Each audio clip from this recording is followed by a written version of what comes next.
Ayan, i-share ko naman sa inyo kung paano maglagay ng battery, charger at saka accessory wire sa skeleton na motor. Umpisahan natin kasayan sa battery. Ito siya. Itong battery kailangan natin gumamit dito ng ng fuse na may 15 ampere. 15 ampere kasayan yung yung fuse niya, ayan, 15 ampere yan. Sa may positive natin lalagay yung may fuse. Tapos negative. Ito, para mas maganda yung kuryente, kailangan natin gumamit ng I-terminal. Sa negative, dalawang I-terminal yung gagamitin natin. Para magamit natin yung body ground. Pag na-connect natin sa ground, kahit di tayo tumakbo rito sa negative, pwede na tayo mag body ground kasi nakakonekta na yung isang terminal sa body ground. Dito natin siya pupesto kasayan. Dito natin siya pupesto Ito, tingnan nyo Ito yung negative. Uunahin natin yung sa negative. Dito natin siya ilalagay.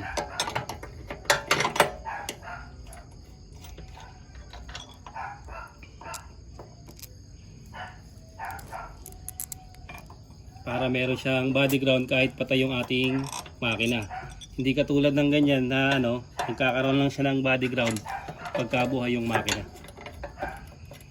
Pag umandar lang siya, tsaka magkakaroon ng body ground. Ito kahit nakapatay, meron na siyang body ground. Pagkawak mga ito.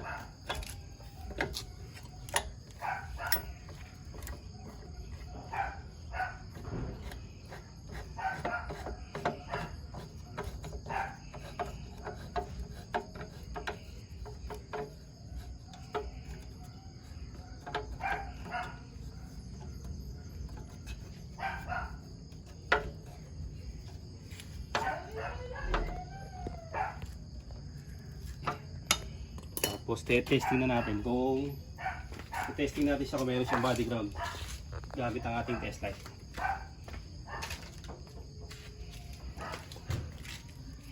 Ay sa positive siya. Ayan siya.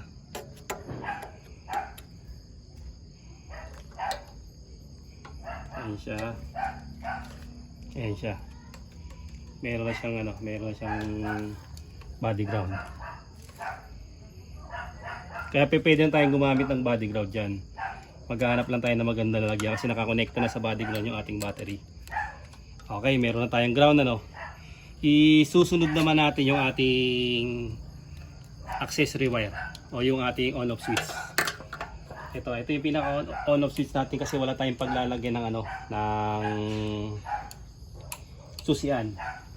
Parehas nitong susian at saka itong on off switch na may accessory wire. Pag in-on nyo siya, saka pa lang lalabas yung accessory wire. Tutok mo nito, hanapin ko lang yung susian. Ating susian.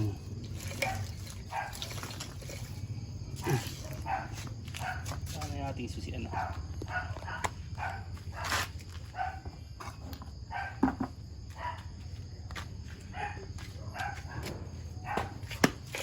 para mas malinaw.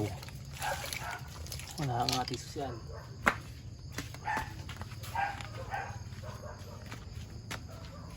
Dito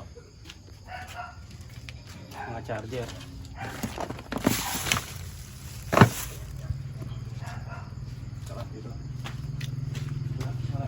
Ito siya kasayan kasi pag in-on natin yung susi, nag-on tayo ng susi sa susian, saka pala magkaka-supply yung isa. Magdidikit sila, magkakaroon ng supply itong isa. Ganun din sa susian kasayan kasi hindi namin makita yung susian. Parehas lang siya. Parang ganito. Tutok mo. Yung on off switch saka ito parehas lang. Pag nag-on, magdidikit yung black tsaka yung red. Ito ganun din, magdidikit yung dalawang wires. Pag nagdikit yung dalawang wires, magkakaroon ng supply. Kahit alin sa dalawa, pwede nating ilagay sa sa positive. Ito lalagay natin sa positive. Isa.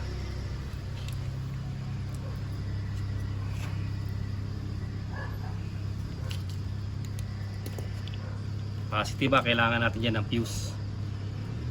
15 ampere yung gamit natin na fuse dyan. Pwede rin naman 10 kung hindi naman maglo-load. Pero ito, kaya tayo maglalagay ng battery, maglo-load tayo rito.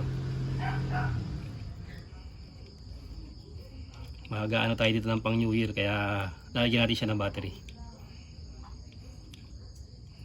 Pag dumating yung ating tie horn, ang gagamitin natin kasayan.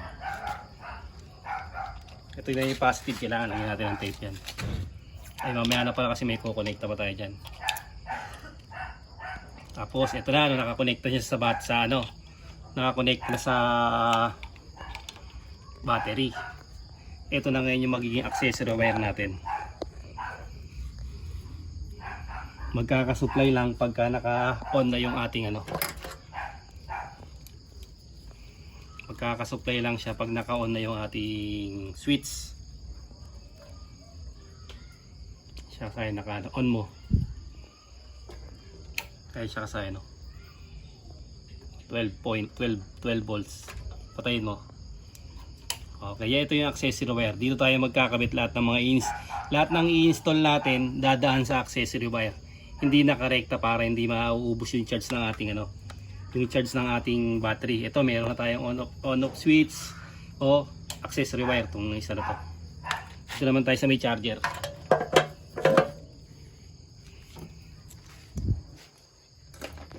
Sa charger na tayo. Sa kabila natin sila ilagay. Dito.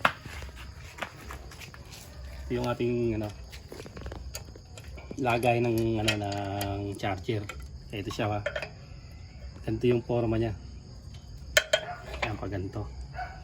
Etong negative na to, yung kulay green, pupunta sa negative ng battery.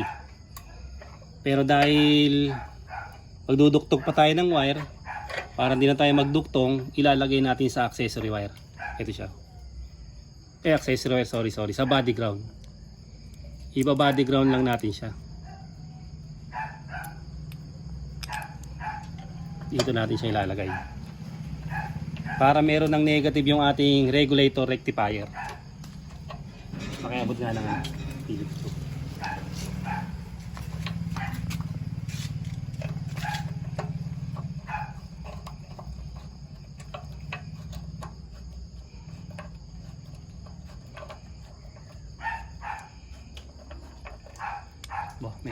Maiksi yata. Taas natin ilagay.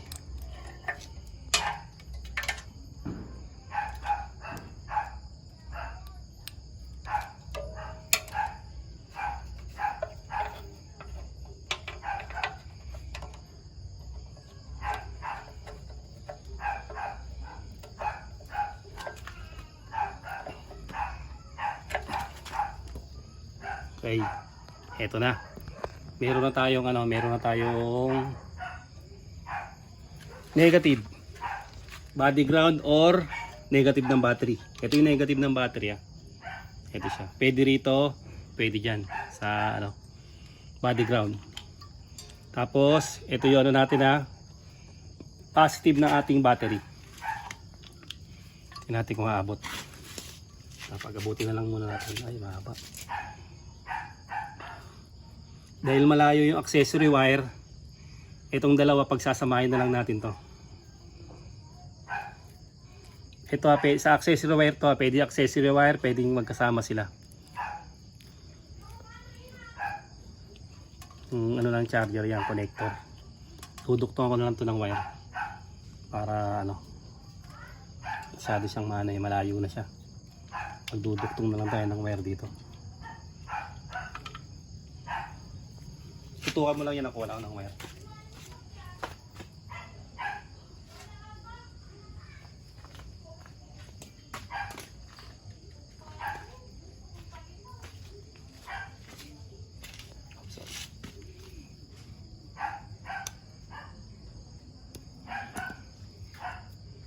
Tutukan natin ng wire to. Sasamahin na lang natin yung black, yung controller, charger control, para hindi mag-overcharge. Yung iba naman, kahit naman din siya nakalagay, hindi naman nag-overcharge. Depende kasi sa sa rectifier. Tayo. Red tsaka black ng charger ilalagay natin sa ano, sa positive ng ating ano, battery. Hindi diretso dadaan sa fuse. Para kahit magkaroon ng grounded, puputok lang ang ating ano, fuse. Hindi maano yung wiring natin. Tapos ito, pupunta tayo sa may stator. Hindi nyo kasi na i-review ko lang konti para ano, hindi natin babalikan mamaya. Etong kulay green o negative, pwede sa diretso ng battery, negative ng battery, pwede rin sa body ground. Yan siya. Tapos etong black tsaka red, pinagsama natin. Pwedeng ilagay sa accessory wire yung black ha. Pwede rin silang pagsamahin, tapos pupunta sila sa positive. Sa positive ng ating battery. Yan siya. Tapos ito pupunta to sa may ano, sa may stator. Doon tayo ngayon sa kabila. Yung kulay, ito atin na mo. Tutok muna. Yung kulay white at yung kulay yellow ha. Light coil tsaka charging coil.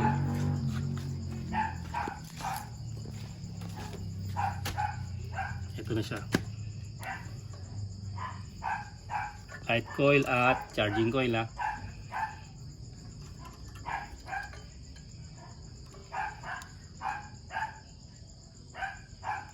Ito yung light coil. Ito siya. So may kulay yellow.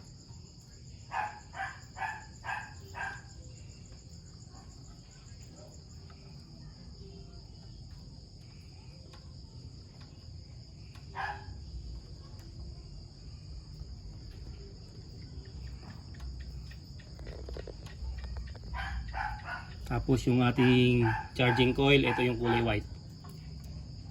Ito naman yung white, yung charging coil natin.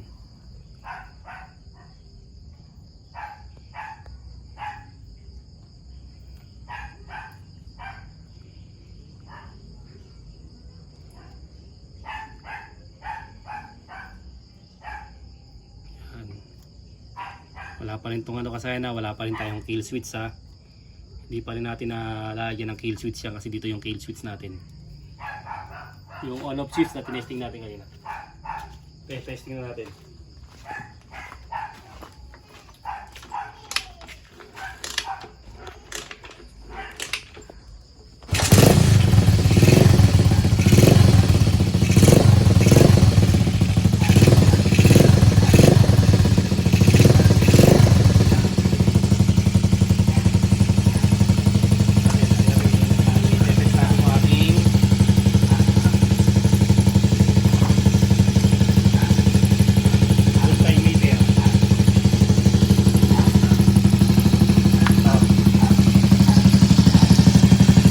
Negative at saka yung ano 12.4.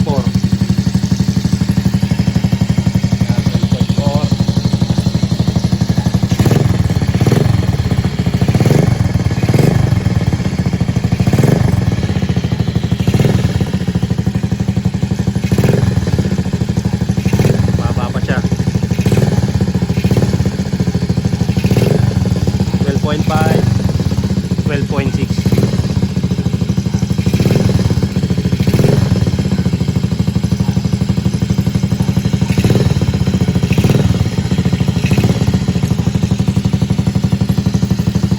I-charge lang namin ito sayang ng mga ano, mga 10 minutes, babalikan namin kayo. Wala kasi na, sa mga 10 minuto na rin bago natin yung pag-charge ano, sa body ground. Natagdagan na yung ano niya. Kaya kasi 13.2 ano, hindi kagaya kanina 12.4 lang. 13.2, 13.3.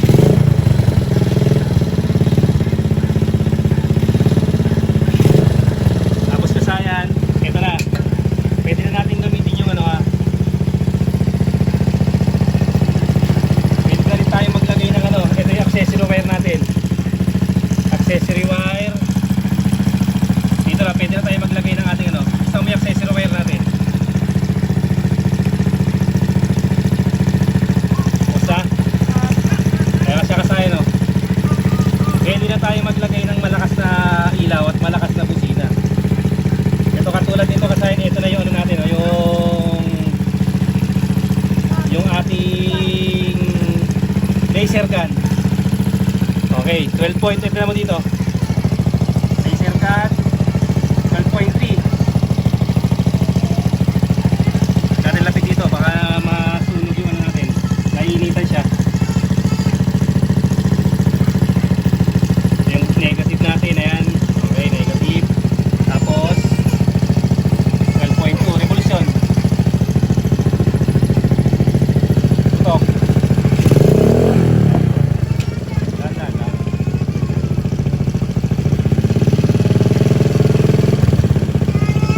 Ayan, kasay, no? Okay. Okay na kasay. Ayan, no? Tutok, no? Okay na kasay, no? Pwede na tayo maglagay ng ano.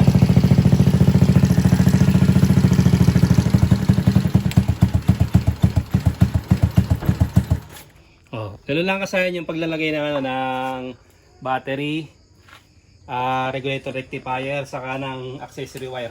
Lahat ng ilalagay nyo na ilaw, dadaan dito, pati mga busina. Dadaan dyan, underlights, kahit anong ilaw. Kung maglalagay ka ng signal light, kailangan dumaan dyan sa accessory wire. Hanggang dito na lang mga kasayan. Salamat sa panonood.